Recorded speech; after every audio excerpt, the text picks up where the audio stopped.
2 spoon போதும்.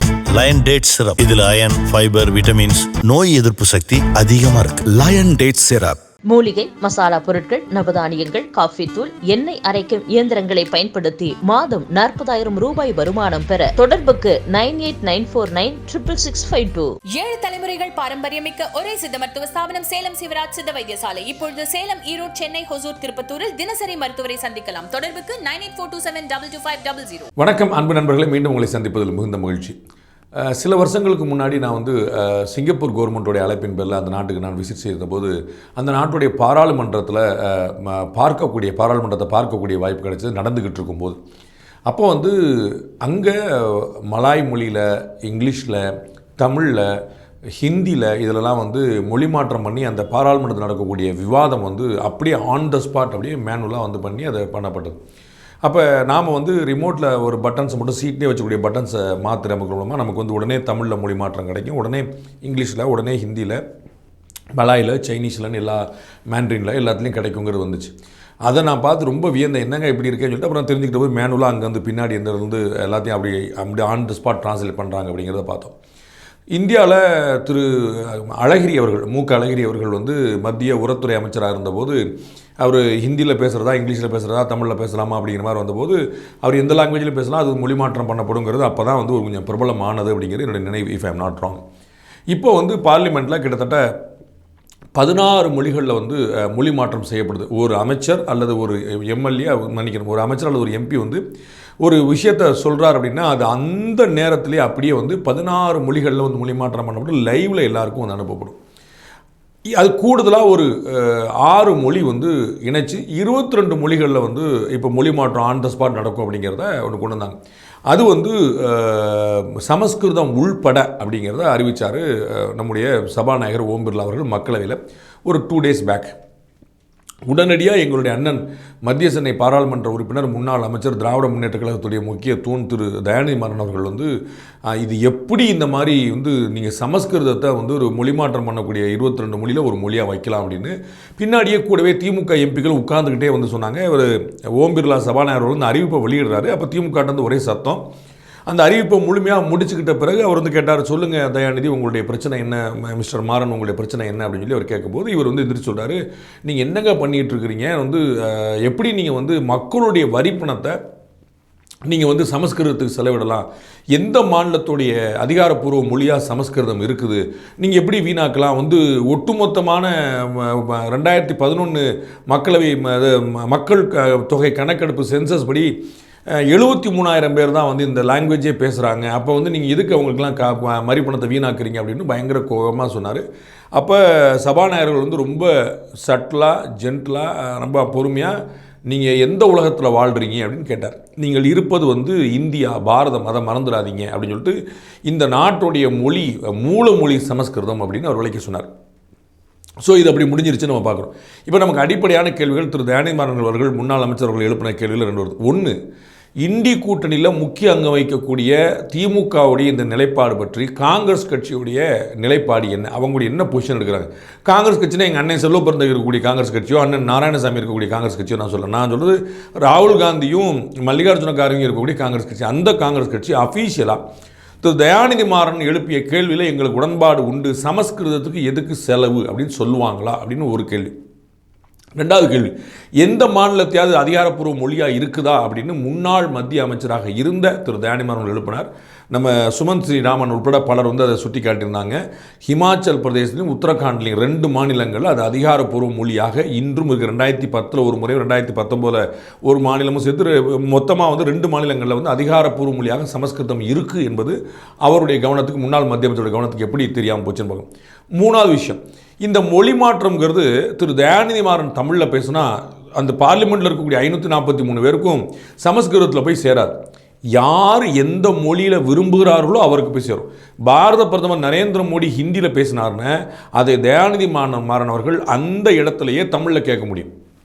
அவர் முன்னாடி இருக்கக்கூடிய பட்டன் நமக்குனாருன்னா தமிழ் வந்துருப்போது, அங்கே எதிர பிரதமர் ஹிந்தியில் பேசிகிட்டு இருப்பார், இவருடைய காதில் அவருடைய குரல் தமிழில் ஒலிக்கும். அந்த அளவுக்கு கொண்டு வந்திருக்காங்க லைவில் இம்மிடியட் ட்ரான்ஸ்லேஷன் இன் 22 லாங்குவேஜஸ் நம்ம பார்க்குறோம். அது எல்லாமே அவரவர் விருப்பத்தின்படி. ஸோ தயாநிதி மாறன் அவர்களுடைய ரிமோட்டில் அவர் எப்போ யார் பேசினாலும் சான்ஸ்கிரிட்டில் தான் ஒழிக்குங்கிறது இல்லை. அப்படி இருந்தால் தான் அது இந்த திராவிடம் செய்யக்கூடிய திராவிடங்கிற பேரில் நடக்கக்கூடிய திணிப்பு போல். ஏன் திராவிடங்கிற பேரில் திணிப்பு போலன்னு சொன்னங்கிறதே சொல்ல வரேன். அப்போ வந்து அந்த வெறும் சாய்ஸாக மட்டும்தான் இருக்குது, கம்பல்சரியாக இல்லை அப்படிங்கும்போது அது எப்படி திணிப்பாகுங்கிற கேள்வி வருது. அதில் என்ன பிழை வரும்னு கேள்வி வருது. எவ்வளவு மொழிகள் முடியுமோ அவ்வளோ மொழிகளுக்கு நான் இன்னும் சொல்லப்போனால் நம்முடைய பழங்குடியினர் உட்பட எல்லா மொழிகளையும் கொண்டு வரக்கான நம்ம வந்து 22 மொழிகள் இன்றைக்கி வந்து ட்ரை பண்ணியிருக்காங்க. அது 40 மொழியாகி 50 மொழியாகி அவர் வந்து பாராளுமன்றத்தில் சபாநாயகர் அறிவிக்கிறார், உலகத்திலேயே எந்த பாராளுமன்றத்திலையும் இவ்வளோ மொழிகளில் இம்மிடியட் மொழி மாற்றம் நடக்கிறது இல்லை. இன்னும் நமக்கு மேன் பவர் கிடைக்க நமக்கு வந்து ஆழ்திறன் கிடைக்க நம்ம வந்து இன்னமும் மொழிகளை கூட்டிகிட்டே போகிறதுக்கு நம்ம தயாராக இருக்கிறோம் அப்படின்னு அவ்வளோ பெருந்தன்மையாக அறிவிக்கிறார். அப்போ அதை அவர் எதுக்குறாருன்னா என்ன கேள்விங்கிறது. அப்போ நம்ம திராவிடம் போல திணிப்பு இல்லை அப்படின்னு ஏன் நம்ம கேள்வி எழுப்புறோம்னா, 10ஆம் வகுப்புடைய பாடப்புத்தகத்தில் திராவிட கலை அப்படின்னு கட்டடக்கலை பற்றி ஒரு வார்த்தை வருது. தமிழக கட்டடக்கலைன்னு பார்க்கலாம், சேரர்களுடைய கட்டடக்கலை, பல்லவர்களுடைய கட்டடக்கலை, சோழர்களுடைய கட்டடக்கலைன்னு பார்க்கலாம். திராவிட கட்டடக்கலைங்கிறது எங்கே வந்துச்சுன்னு தெரியல. தமிழ் திராவிட கட்டடக்கலைன்னு ஒரு புதுசாக அவர் சொல்கிறாங்க.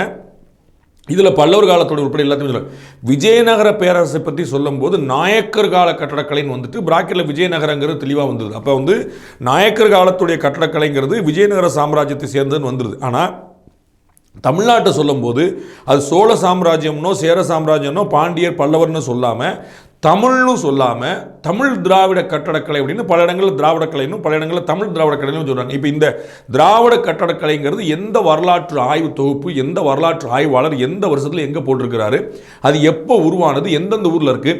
தமிழ் திராவிட கலைங்கிற தமிழ்நாட்டில் இருந்துச்சுன்னா தெலுங்கு திராவிட கலைன்னு ஒரு கட்டடக்கலை வந்து ஆந்திராவில் இருக்கா, கன்னட திராவிட கட்டடக்கலை அப்படின்னு கர்நாடகாவில் இருக்கா, கேரள திராவிட கட்டடக்கலைன்னு கேரளா இருக்கான்னு இது எந்த மாநிலமாவது இந்த வார்த்தையை என்டார்ஸ் பண்ணதா, அவர்களுடைய ப்ரைடை வந்து தூக்கி ஒரு காமன் வேர்டுக்கு கொடுக்குற தயாராக இருக்காங்களா அப்படின்னு நம்ம கேட்கணும். ரெண்டாவது, திரு கருணாநிதி அவர்கள் பற்றிய பாடம் வந்து அந்த பாடப்புத்தகத்தில் இருக்குது. பெரியார் பற்றியும் கருணாநிதி பற்றியும் பாடம் இருக்குது. அப்போ நீங்கள் தமிழாய்ந்த அறிஞர்கள், தமிழ் சான்றோர்கள், தமிழ்நாட்டில் இருந்த பெருமக்கள் பார்த்தா 2 பெருமக்களை பற்றி தான் படிக்க முடியும். 2 பேருமே அவங்களுடைய கட்சி, அவங்களுடைய கொள்கை சித்தாந்தத்துக்கு முன்னிறுத்தும். இப்படிப்பட்ட ஒரு திணிப்பாக இருக்குது. அப்போ நீங்கள் கருணாநிதி பற்றியோ இவர்கள் சொல்லியிருக்கக்கூடிய தமிழ் திராவிடங்கிற வார்த்தை பற்றியோ நீங்கள் மாற்றிருந்தீங்கன்னா உங்களுக்கு மார்க் கிடைக்காம போகக்கூடிய வாய்ப்பு இருக்குது. அப்படிப்பட்ட திணிப்பாக அந்த மொழி மாற்றத்தில் நடக்குது. எல்லாமே சாய்ஸில் கொடுத்துட்ருக்காங்க. அப்புறம் வந்து இவர் கேட்குறாரு எங்கே இருக்குது அப்படின்னு, திரு தயாநிதி எங்கெங்கே சமஸ்கிருதம் இருக்குது அப்படின்னு.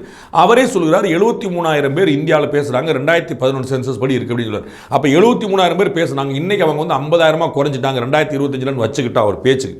இந்தியா முழுக்க 140 கோடி மக்கள் தொகையில் வந்து வெறும் 50,000 பேர் தான் பேசுகிறாங்க அப்படின்னா அதற்கு வந்து மைக்ரோ மைனாரிட்டி, டைனி மைனாரிட்டின்னு பேர்.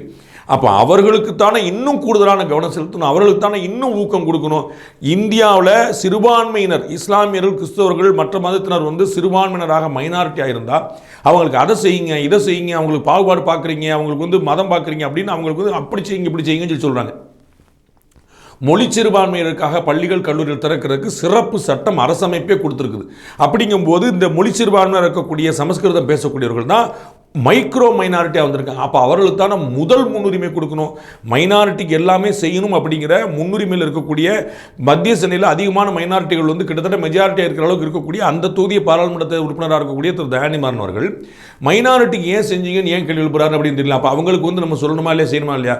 அப்படி தமிழுக்காக குரல் கொடுத்து தமிழுக்கு நீங்கள் கொடுக்குற அளவுக்கு நீங்கள் வந்து இன்னொரு மொழிக்கு எப்படி கொடுக்கலாம், குறிப்பாக சமஸ்கிருதத்துக்கு எப்படி கொடுக்கலாம் அப்படிங்கிற கேள்வி தான் அவர் எழுப்புறதாக இருந்தால், திரு தயாநிதி மாறன் அவர்களுடைய பெயர் அதுவே தமிழா அப்படிங்கிற கேள்வியை அவருக்கு எதிர்த்து அவருக்கு கடுமையான சவால் விட்ட பாஜகவுடைய வினோஜ் பி செல்வம் கேள்விப்படுறார். தயாநிதி மாறன் சார் உங்களுடைய பேர் தமிழா அப்படிங்கிறார். அது மட்டும் இல்லை, அந்த கட்சியுடைய தலைவர்கள் பேர் தமிழான்னு யோசிக்கலாம். நம்ம வந்து கருணாநிதி அவர்கள் பேர் தமிழா, ஸ்டாலின் அவர்கள் பேர் தமிழா, உதயநிதி அவர்கள் பேர் தமிழா, இன்பநிதி பேர் தமிழா, அவங்க வந்து எல்லா இடத்துலையும் தமிழ் எங்கேயா இருக்கிறான்னு பார்க்கணும். அதை விட்டுருங்க, கட்சி சின்னம் தமிழாங்கிற நீங்கள் பார்க்கணும். உங்களுக்கு தெரியும் திராவிட இயக்கத்தில் அண்ணா அவர்களுடைய இன்ஃப்ளூயன்ஸுக்கு பிறகு பல பேர் தமிழ் குடிமன் மாதிரியான, நெடுஞ்செழியன் மாதிரியான பல பேர் வந்து பார்த்தீங்கன்னா அவங்களுடைய பேரை வந்து தமிழில் நல்ல தமிழில் மாற்றிட்டாங்க. அன்பழகன் போல் நிறைய பேர் வந்து தங்களுடைய பேரை வந்து இயற்பெயராக வேறு ஒன்று இருக்குது, அதில் வடமொழி கலப்பு இருக்குது, அவங்க வந்து தமிழ் பேராக மாற்றிட்டாங்க. ஆனால் அமரர் கலைஞர் கருணாநிதி அவர்கள் இதை மாற்றினாரா அப்படிங்கிற கேள்வி வருது.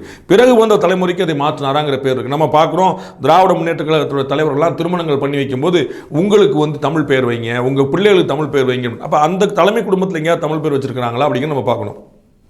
ரெண்டாவது, அவங்க கட்சியுடைய சின்னமே உதயசூரியன் இருக்கு. 2 வார்த்தையுமே தமிழ் கிடையாது. அப்போ எழு ஞாயிறு அப்படின்னு தான் வச்சிருக்கணும். அப்போ அதே வச்சிருக்காங்கன்னு பார்க்கணும். அப்போ இதெல்லாம் விட்டுட்டு அவங்களுடைய நம்ம குடும்பம் தொழில் அதை பற்றிலாம் நம்ம பேசலாம் வச்சுக்கோங்களேன். ஸோ அவர்களுடைய தொழில் விஷயங்கள்லாம் விட்டுருங்க. அவங்க பிஸ்னஸாக பண்ணும்போது அவங்க வேற விஷயங்கள் பேர் வச்சிருப்பாங்க, அது இங்கிலீஷில் பேர் வச்சிருப்பாங்க.